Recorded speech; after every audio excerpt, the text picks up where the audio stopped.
I hope all of you enjoyed lunch and had a chance to continue good discussions from this morning and perhaps make some new contacts, new people you didn't get to spend a lot of time with. At this time, it is truly my privilege and my pleasure to welcome a great friend of the whole neighborhood, a great friend of Mexico, Central America, and all the Western Hemisphere, the Vice President of the United States, Mike Pence.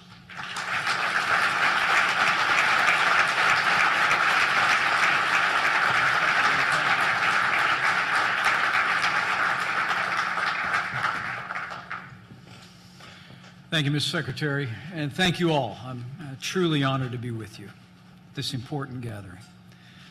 But before I begin, allow me to address the attack that took place yesterday in our nation's capital. President Trump and I were deeply saddened when we were informed yesterday morning that a gunman had opened fire on the Republican congressional baseball team, injuring 5 people as they practiced for tonight's annual charity baseball game.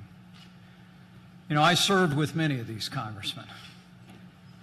They're my friends, including Representative Steve Scalise, who was seriously wounded. But I can say with confidence that he continues to receive the best possible medical care at MedStar Hospital in Washington, D.C. Congressman Scalise is a good man. He's a principled leader and a patriot. And like all those who come to serve in our nation's capital, Steve loves this country, and his service does credit to the people of his state and the people of this nation. Karen and I join millions across America in praying for Steve, for all the injured and their families in this difficult time. But we're especially grateful to the brave police officers who ran into danger without regard to their personal safety. As I told her and her family this morning at the hospital, the courageous actions of Officer Crystal Griner and that of Officer David Bailey saved lives and prevented an even greater tragedy. And the American people are grateful for these courageous police officers.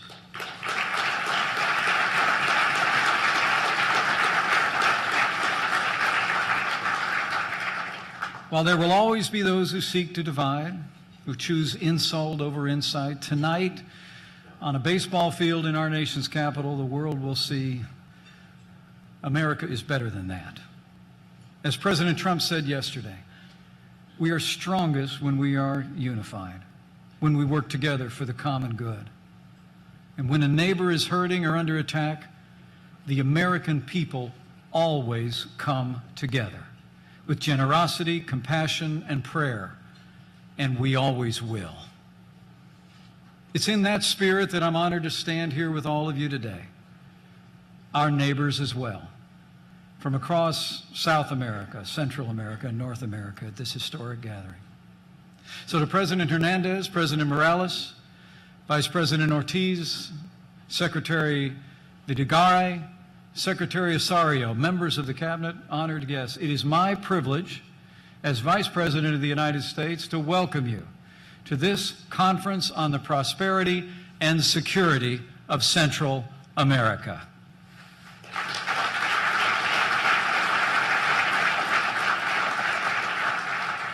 I bring greetings today from my friend and a champion of the strong partnership between the United States and Central America, the 45th President of the United States, President Donald Trump. Allow me also to thank Secretary of State Rex Tillerson and Secretary John Kelly and their Departments of State and Homeland Security for their extraordinary efforts in bringing together this historic gathering.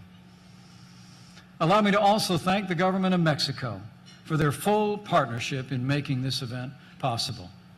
Let's give these departments and let's give the government of Mexico a vigorous round of applause. Thank you.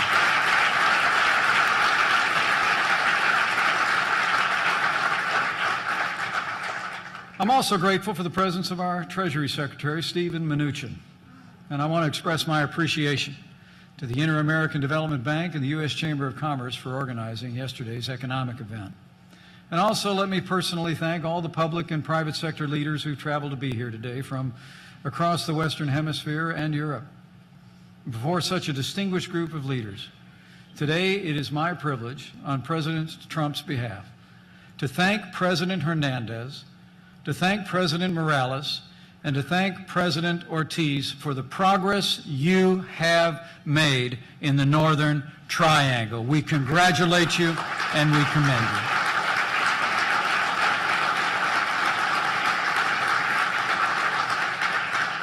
Thank you for your leadership. Thank you for your courage. And thank you for your strong stand and your personal sacrifice to ensure a more secure and prosperous Central America. We couldn't be more grateful. Since the founding of the Alliance for Prosperity in 2014, Guatemala, Honduras, and El Salvador have devoted significant resources toward a brighter future for your people. You've courageously pursued the fight against corruption, crime, and drug trafficking. You've undertaken structural reforms to establish a stronger foundation for economic growth. And you're working in close cooperation with regional partners, your business communities, and multinational institutions to implement long-term solutions to the problems facing Central America. Your resolve is impressive. And know today that you have the great respect of the President of the United States and the American people.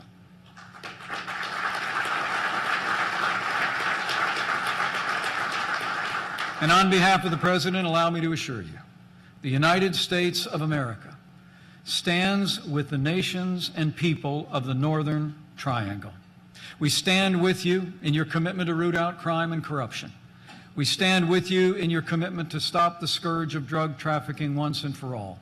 And the United States of America stands with you as you build a more secure and prosperous future for the benefit of your people and the benefit of the Western Hemisphere.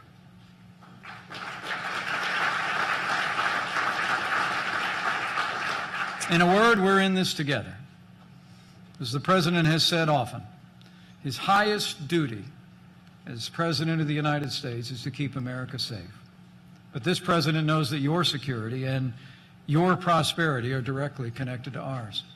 This very gathering is a testament to President Trump's commitment to a stronger, safer, and more prosperous Central America.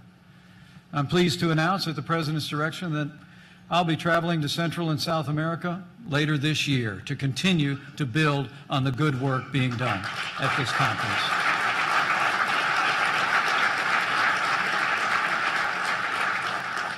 You know, the people of the United States have a special place in our hearts for the nations and the people of Central America, especially in the Northern Triangle of Guatemala, Honduras, and El Salvador.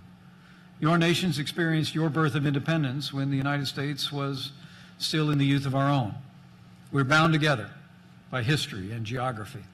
We're bound together by commerce and the nearly $25 billion in goods and services that flow between us every year.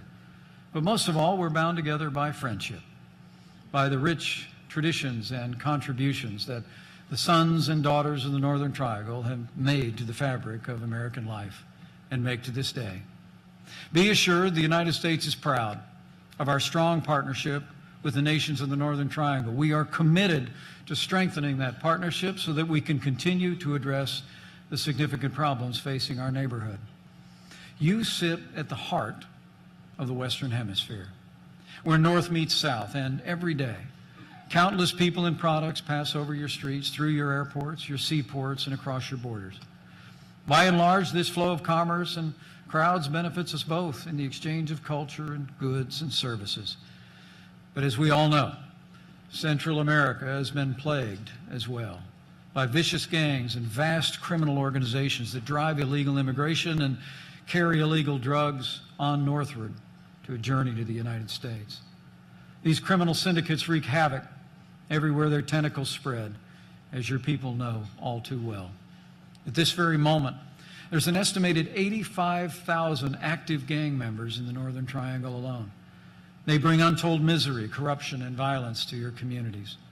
1 out of every 5 citizens in this region is a victim of crime every year, from theft to extortion to kidnapping to human trafficking or worse. But the consequences of this rampant crime are not restricted to the Northern Triangle. They radiate outward and swiftly reach us here in the United States. Central America is merely the beginning of a journey for too many migrants fleeing poverty and violence. It's merely a stop on the highway as people confront the merchants of death in the region. Driven by the high demand for narcotics here in the United States, fully 80% of documented drug traffic travels through Central America. 80%. The American people are reminded of the terrible cost of drug trafficking, gang violence, and illegal immigration every day. We see it in the gangs and violence that plague our streets and cities. We see it in the news with the names of the victims and their families. We see it on the faces of our families and friends who've fallen prey to the scourge of drug addiction. President Trump has made it clear that this must end, and under his leadership and yours, this will end.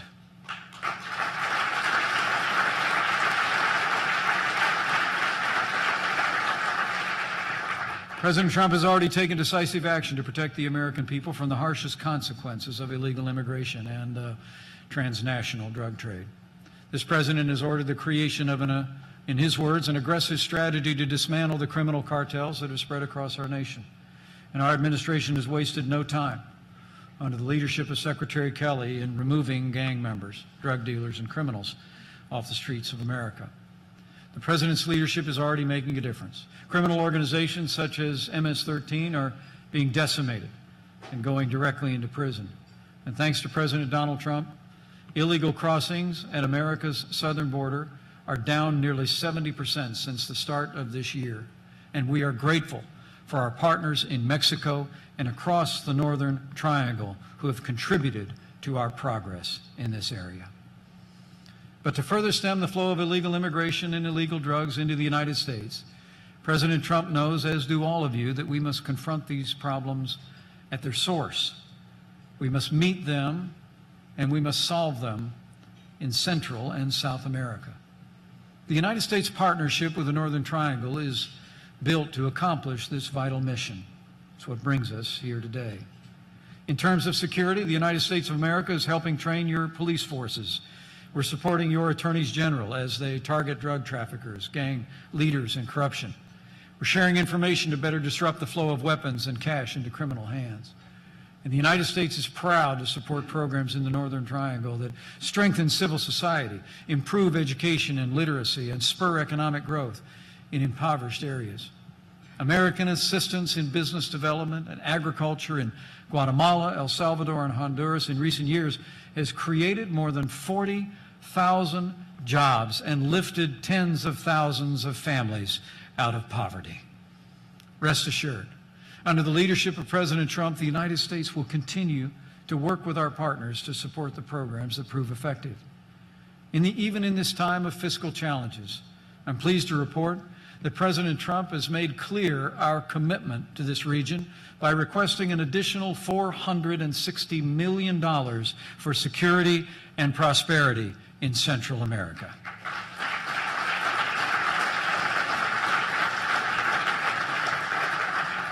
But as you all know, the most important work throughout the region is to be done by the nations and the people who call it home. A secure and prosperous Central America requires nothing short of national transformation on an ongoing basis from within, in the economy, in civil society, in the halls of government, and in the Northern Triangle. We ask you with great respect that you maintain and seek to expand your commitment to tackle these problems head on. Through the Alliance for Prosperity, you've already made sustained commitments in recent years, exceeding $2.8 billion to stimulate growth, improve safety, root out corruption, end the environment of impunity, and enact other important reforms. These are vital investments in your future. Yet continued action is more necessary now than ever before. On behalf of the President, we urge you to cement the gains that you have made and make renewed progress toward our shared goal of security and prosperity in Central America. Working together, we will continue to build professional and accountable civilian police forces throughout the region. We'll continue to support your campaign against public corruption and to strengthen the rule of law. And together, we'll continue to provide more people with a path out of poverty, to give the citizens of Central America a better path and a brighter future. But to accomplish these goals, the nations of Central America must continue to work with new partners in the business community, in government, and in the faith community to foster stronger and more robust civil societies and economies, to staunch the flow of illegal drugs and illegal immigration, and to combat gang violence and organized crime. A flourishing economy gives people a reason to put down roots in the land of their birth and to grow, rather than fleeing to the north. Good-paying jobs give people an alternative to a life of poverty, hopelessness, and crime. By fostering opportunity in the cities and towns of Central America, we'll keep families together. We'll create stronger and more stable communities where your sons and daughters can climb the ladder of success and build a brighter future for themselves, their loved ones, and your nations as a whole. The surest way to make progress toward opportunity and prosperity is for the nations of the Northern Triangle to continue to break down barriers to job creation and growth, to reform their tax and regulatory systems, and to root out corruption at every level of government. This room is proof that businesses also see tremendous opportunity in the Northern Triangle and beyond. Businesses from North and Central America are so well represented here, as are the Inter-American Development Bank, the World Bank, and the International Monetary Fund. These institutions and industry leaders, I can assure you, want to partner with your nations to improve the investment climate, to create jobs, to spur the kind of growth that will build a foundation for a brighter future for your nation and for ours. And on behalf of the President and all the American businesses represented here, I can promise you, we want you to grow. We want to export more goods and services to your countries because your success is our success. These are the new and stronger partnerships that will be necessary for a more prosperous Central America. And a more prosperous Central America built on a foundation of democracy and the rule of law will be an inspiration to other nations in this hemisphere and beyond. We need only look to the nation of Venezuela to see what happens when democracy is undermined. That once rich nation's collapse into authoritarianism has pushed it into poverty and caused untold suffering for the Venezuelan people. We must, all of us, raise our voices to condemn the Venezuelan government for its abuse of power and its abuse of its own people, and we must do it now.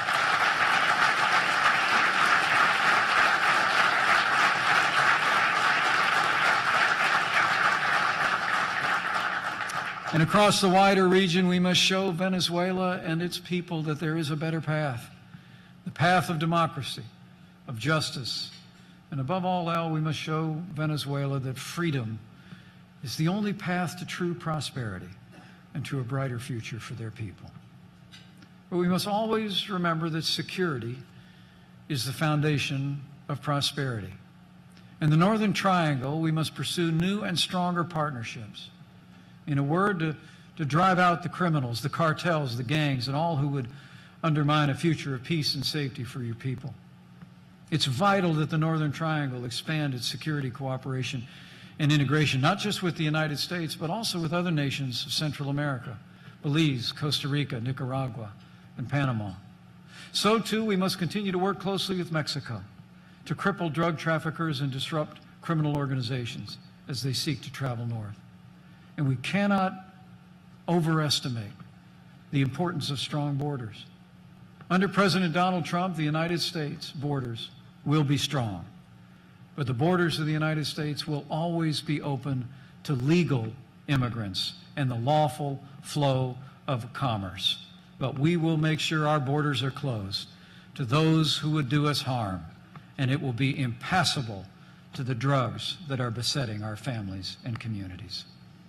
Today, we pledge to strengthen the bonds that join the United States, the Northern Triangle, and all the nations of Central America together in this new world. Let today mark the beginning of a new era here in the new world, of partnership and progress throughout our neighborhood for the benefit of all of our people. You know, as the old book says, let us encourage one another and build each other up, just as in fact we are doing. Together, I know we will build on the foundation of friendship between our lands and between our people. Together, we will reach new heights of safety and security and peace and prosperity.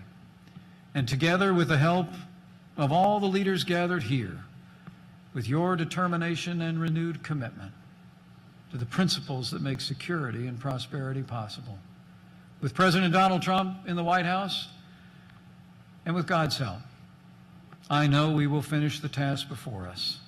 We will step forward together in the Western Hemisphere and meet the glorious future that awaits us. Thank you. God bless you.